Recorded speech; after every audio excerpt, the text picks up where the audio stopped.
রাজ্যের পর্যটকদের জন্য কিন্তু একটা দুঃসংবাদ বটে, কেননা সিপাহীজলা অভয়ারণ্যে আরো একটি মেঘলা চিতার মৃত্যু হয়েছে।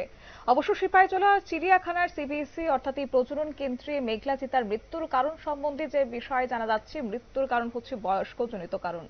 আর এই মেঘলা চিতার বয়স হয়েছিল 16 বছর, যেটা সাধারণত মেঘলা চিতাদের ক্ষেত্রে আয়ুষ্কাল হয়ে থাকে 12 বছর।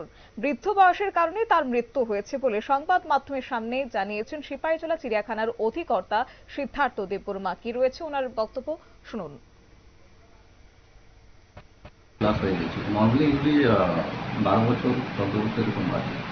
এবার আমাদের এখানে 17 বছর মানে হয়েছে এরকমও আগে ছিল, রিপোর্ট ছিল, বাট 16 ইয়ার্স এটা অনেক হেলদি ছিল। হ্যাঁ, সিবিসি স্টেশন এটা তো আগে বললাম যে হ্যাঁ আমি সিদ্ধার্থ দেববর্মা। আপনারা শুনলেন, এবং জানা যাচ্ছে 20 থেকে 25 দিন পূর্বে একটি মেঘলা চিতার মৃত্যু হয়েছিল। সেই সময়টার কারণ ছিল রক্তাল্পতা। আর গতকাল অর্থাৎ বুধবারই বয়স্কজনিত কারণে আরো একটি মেঘলা চিতার মৃত্যু হয়েছে বলে জানিয়েছেন আধিকারিকরা। তবে এই মেঘলা চিতাদের মৃত্যুর ঘটনায় কিন্তু এবার পর্যটকদের মধ্যে শোকের ছায়া এবং হতাশার ছাপ নেমে এসেছে।